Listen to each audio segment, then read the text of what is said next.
नमस्कार विद्यार्थी मित्रांनो, एमपीएससी पॉइंट ऑफ व्ह्यू या आपल्या यूट्यूब चॅनलवर आपले सर्वांचे स्वागत आहे। आज आपण कास्केटिंग इफेक्ट ऑफ टॅक्स बघणार आहोत। आता असं म्हटलं जाते की जीएसटी मुळे कास्केटिंग इफेक्ट ऑफ टॅक्स नष्ट होण्यास मदत झाली, तर ते कसं आपण समजून घेऊया।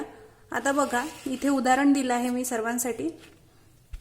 जेव्हा पण आपण एखादी वस्तू खरेदी करतो तेव्हा उत्पादक, घाऊक विक्रेता, किरकोळ विक्रेता आणि नंतर आपण ग्राहक अशा स्वरूपात ती आपल्यापर्यंत येत असते। तर बघा, आता व्हॅल्यू ॲडेड टॅक्स मध्ये काय होतं, तर एखादी वस्तू तयार करण्यासाठी कच्चा माल 50 रुपयाचा समजा लागत होता आणि 30 रुपये त्या उत्पादकाला वस्तू तयार करण्यासाठी जे मजूर आहे किंवा रोजगार आहे त्यांना पैसे म्हणजे मजुरी द्यावी लागत होते आणि यंत्र या स्वरूपात जर त्या व्यक्तीला 30 रुपये यंत्र आणि मजुरी द्यावी लागत असेल तर प्रॉफिट तो 20 रुपये कमवत आहे। असे मिळून हे 100 रुपये होत होते। तर या मूल्यवर्धित करावर म्हणजे याला मूल्यवर्धित म्हणतात। ही मूल्य वाढले आहे, ठीक आहे। कच्चा माल, मजुरी आणि यंत्रसामुग्री याच्यावर अजून 20 रुपये प्रॉफिट कमवून जे मूल्य वाढले आहे, जे 100 रुपये झाले, याच्यावर हा टॅक्स लागत होता, व्हॅल्यू ॲडेड टॅक्स। हा जर 10% तेव्हा लागत होता तर एकूण याची विक्री किंमत होत होती 100 रुपये। त्याच्यानंतर हा 110 रुपये विक्री किंमत होत होती 110 रुपये आणि घाऊक विक्रेत्याला हा विकत होता, उत्पादक घाऊक विक्रेत्याला ही वस्तू विकत होता 110 रुपयांनी। त्याच्यानंतर घाऊक विक्रेता 10 रुपये प्रॉफिट कमवत होता, याच्यावर नफा कमवण्यासाठी 10 रुपये वाढून 120 रुपयाला वस्तू विकत होता। आता 120 रुपयाला जेव्हा वस्तू विकत होता तेव्हा त्याच्यावर व्हॅल्यू ॲडेड टॅक्स लागत होता, जो 10% दराने लागला आहे इथे, ठीक आहे। म्हणजे 10% दर म्हणजे झाला 12 रुपये, ठीक आहे। म्हणजे 120 अधिक 12 रुपये इज इक्वल टू किती, 132 रुपयाची घाऊक विक्रेता किरकोळ विक्रेत्याला ती वस्तू विकत होता। त्याच्यानंतर बघा, किरकोळ विक्रेता किती रुपयाला वस्तू खरेदी करत होता, तर हा विकत होता 132ला। त्याच दरात ही किरकोळ विक्रेता ही वस्तू 132 रुपयाला खरेदी करत होता। त्यानंतर किरकोळ विक्रेता ग्राहकाला विकण्याआधी त्याच्यावर काहीतरी नफा कमवणार, ठीक आहे। तर हा 10 रुपये नफा कमवत होता।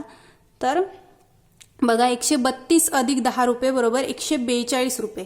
आता बघा, हा पुन्हा कुठे लागणार, मूल्यवर्धितवर लागणार। नावच काय, व्हॅल्यू ॲडेड टॅक्स। हा मूल्यवर्धितवर लागणार, वाढलेल्या किमतीवर लागणार। म्हणून इथे पुन्हा टॅक्स किती, 10%, ठीक आहे। 10% 14.2 होणार। तर आपण बघू 14 रुपये म्हणजे एकूण किती झाला, 156 रुपये। म्हणजे 156 रुपयाला किरकोळ विक्रेता ग्राहकाला ही वस्तू विक्री करत होता।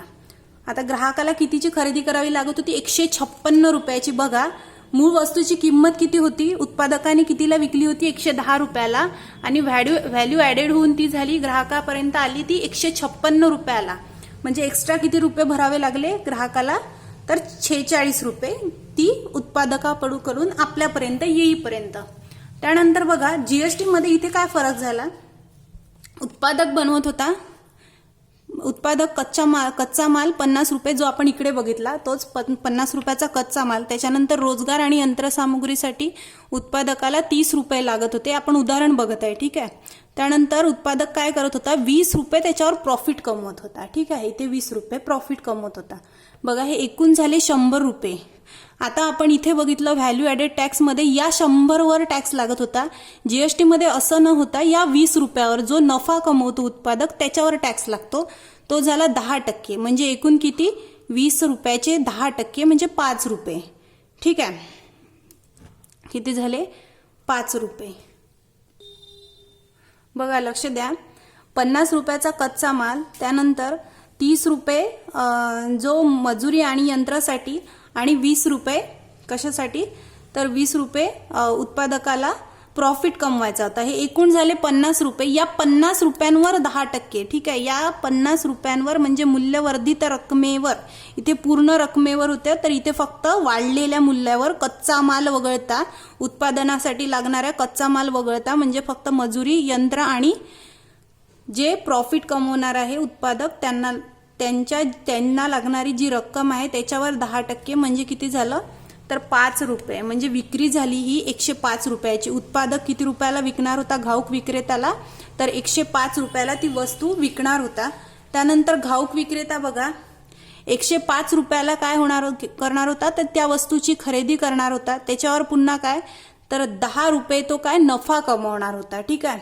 आता याच्यावर पुन्हा 10% टॅक्स लागणार, म्हणजे 10 रुपयाचे 10% बरोबर 1 रुपया, म्हणजे 115 रुपयाचे किती, 115वर किती, तर 10% या 10 रुपयावर लागले, त्याच्यामुळे 10% 1 रुपया होणार. हा 1 रुपया होणार, याचे 10% किती झाले, 116 रुपयाची विक्री झाली. आता ही 116 रुपयाची विक्री खरेदी कोण करणार, तर घाऊक विक्रेत्याकडून, होलसेलरकडून कोण करणार, रिटेलर करणार. ठीक आहे, 116 रुपयाची खरेदी करणार. हा काय करणार, याच्यावर पुन्हा प्रॉफिट कमवणार. ठीक आहे, काय करणार, प्रॉफिट कमवणार. 10 रुपये जर या किरकोळ विक्रेत्याने याच्यावर प्रॉफिट कमवले तर ती रक्कम झाली 126 रुपये. ठीक आहे, पण याच्यावर काय टॅक्स लागणार, तो झाला 10% टॅक्स. 10% टॅक्स 1 रुपया. ठीक आहे, 10 रुपयाचा 10% टॅक्स किती, 1 रुपया. एकूण किती झाले, 127 रुपये. म्हणजे 127 रुपयाला काय करणार, किरकोळ विक्री करणार रिटेलर. ठीक आहे, किरकोळ विक्रेता काय करणार, विक्री करणार कोणाला, तर ग्राहकाला. तर ग्राहकाला ती वस्तू पडली 127 रुपयाची.